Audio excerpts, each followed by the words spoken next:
Guys, अब मैं आपको एक ऐसे टॉपिक को पढ़ाने जा रहा हूं जो कि मेनली थ्योरेटिकल है अभी, क्योंकि इससे रिलेटेड ज्यादा नॉलेज जो है वो खुद साइंटिस्ट रिसर्चर एक्वायर कर रहे हैं।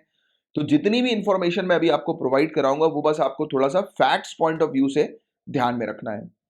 तो अभी हो ये रहा है कि जो जेम्स वेब स्पेस टेलीस्कोप को लॉन्च किया गया है, तो ये जो टेलीस्कोप है ये किन किन चीजों पर काम करेगा, तो उसको लेकर टारगेट सेट किए जा रहे हैं, प्रायोरिटी टारगेट्स रखे जा रहे हैं, जिसमें दो मोस्ट एनिग्मेटिक पजल्स यानी कि बहुत ही मिस्टीरियस रहस्यमयी पजल एस्ट्रोनॉमी की फील्ड की, कॉस्मोलॉजी की फील्ड की, यानी कि डार्क मैटर और डार्क एनर्जी को समझना भी इंक्लूडेड है। मतलब कि जेम्स वेब स्पेस टेलीस्कोप जो है वो डार्क मैटर और डार्क एनर्जी की भी स्टडी कंडक्ट करेगा। तो सवाल ये उठता है सबसे पहले कि ये डार्क एनर्जी क्या है। तो पॉइंट नंबर वन, अब तक जितना कुछ ज्ञात है उससे कहीं अधिक अज्ञात है। मतलब कि more is unknown then what is known. जितना हम जानते हैं उससे कई अधिक हम नहीं जानते हैं डार्क एनर्जी के मामले में। राइट, हम जानते हैं कि अंतरिक्ष में कितनी डार्क एनर्जी मौजूद है, क्योंकि हम जानते हैं कि यह ब्रह्मांड के विस्तार को कसकर प्रभावित करती है। Right, we know about it कि कितनी ज्यादा मात्रा में डार्क एनर्जी एग्जिस्ट करती है स्पेस में, क्योंकि ये हमारे यूनिवर्स के एक्सपेंशन को अफेक्ट करती है। इसके अलावा डार्क एनर्जी एक पूर्ण रहस्य है, किंतु यह एक अति महत्वपूर्ण रहस्य है, क्योंकि ब्रह्मांड का लगभग 68% हिस्सा डार्क एनर्जी से ही बना है। तो याद रखिएगा, यूनिवर्स का 68% हिस्सा जो अभी तक हमें पता है कि ये डार्क एनर्जी से बना है। राइट, और डार्क एनर्जी जो है वो क्या है? ऊर्जा का एक काल्पनिक रूप है, हाइपोथेटिकल फॉर्म ऑफ एनर्जी है ये, जो गुरुत्वाकर्षण के विपरीत व्यवहार करते हुए यानी कि ग्रेविटी के अपोजिट एक नकारात्मक प्रतिकारक दबाव को दर्शाती है। मतलब कि एक ऐसे repulsive pressure, negative repulsive pressure को रिप्रेजेंट करती है जो कि ग्रेविटी के अपोजिट एक्ट करती है। और यह हमारे ब्रह्मांड के विस्तार की दर को धीमा करने के बजाय समय के साथ तेज कर रही है। मतलब कि जो हमारा ब्रह्मांड है, यूनिवर्स जो एक्सपेंड हो रहा है, राइट, तो समय के साथ इसका एक्सपेंशन स्लो होना चाहिए, बल्कि इसका एक्सपेंशन जो है वो और तेजी से हो रहा है। यानी कि ये ब्रह्मांड और तेजी से बढ़ रहा है, एक्सपेंड कर रहा है।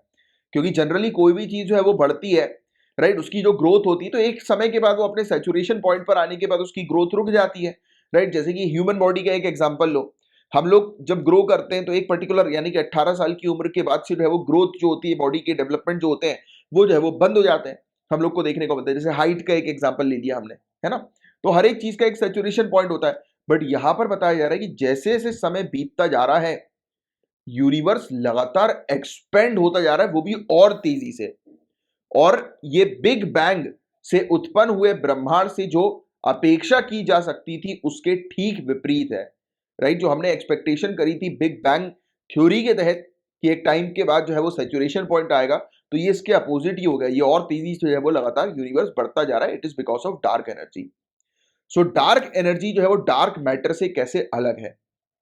तो हम जो कुछ भी देखते हैं, जैसे कि हम जो प्लैनेट्स को देखते हैं, मून्स को देखते हैं, काफी सारी आकाश गंगाएं, विशाल आकाश गंगाएं, जाइंट गैलेक्सीज को देखते हैं, ये ब्रह्मांड का मात्र 5% से भी कम है। यानी कि इस पूरे यूनिवर्स के बारे में जितना हमें पता है, उसका जो पूरा यूनिवर्स है, ये 5% से भी कम नॉलेज है हम लोगों को यूनिवर्स की। और पूरे ब्रह्मांड में लगभग 27% डार्क मैटर है और 68% डार्क एनर्जी है। राइट, तो डार्क एनर्जी के बारे में तो अभी मैंने आपको बताया। इसके बाद जो चीज बच जाती है यूनिवर्स में वो डार्क मैटर है। तो डार्क मैटर आकाश गंगाओं को परस्पर आकर्षित करता है, अट्रैक्ट करता है और होल्ड करता है आपस में। गैलेक्सीज को एक साथ जोड़कर रखता है, जितने भी आकाश गंगा हैं, राइट, उनको एक साथ जो है वो जोड़कर रखता है।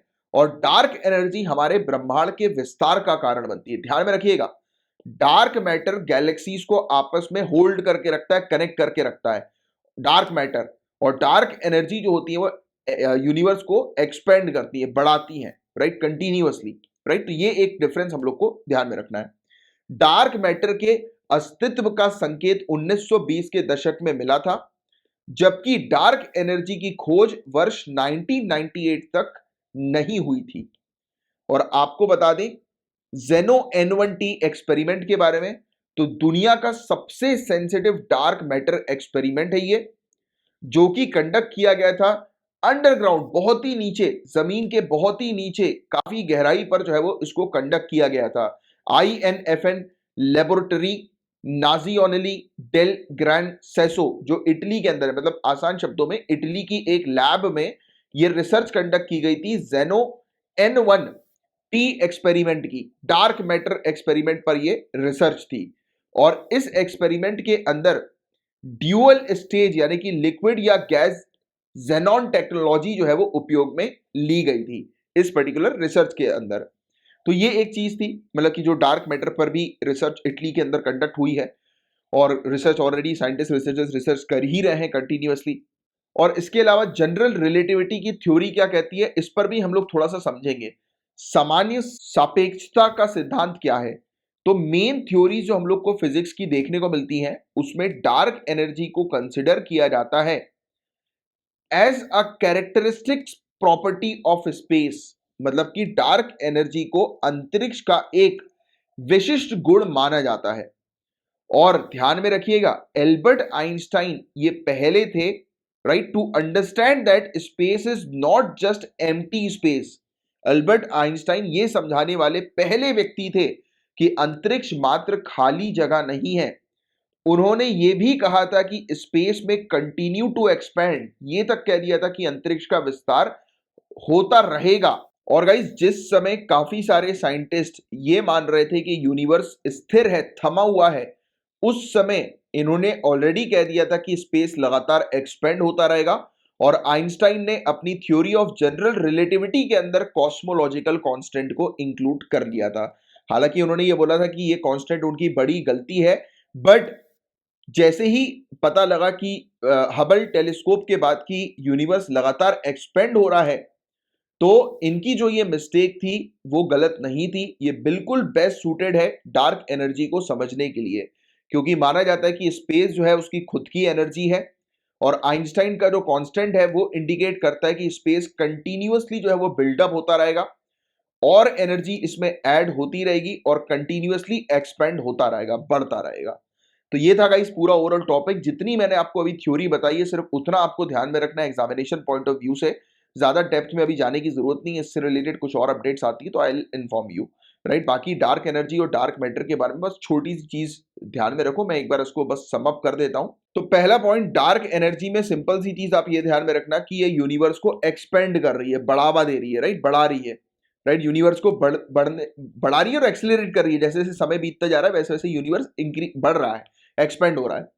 और दूसरे डार्क मैटर की अगर हम बात करें तो सिंपल सी चीज इसमें ये ध्यान में रखनी है आपको कि जितनी भी गैलेक्सीज हैं उनको एक साथ होल्ड करके रखने के लिए रिस्पॉन्सिबल है डार्क मैटर। बस इतने से दो फैक्ट अभी ध्यान में रखो आप, राइट।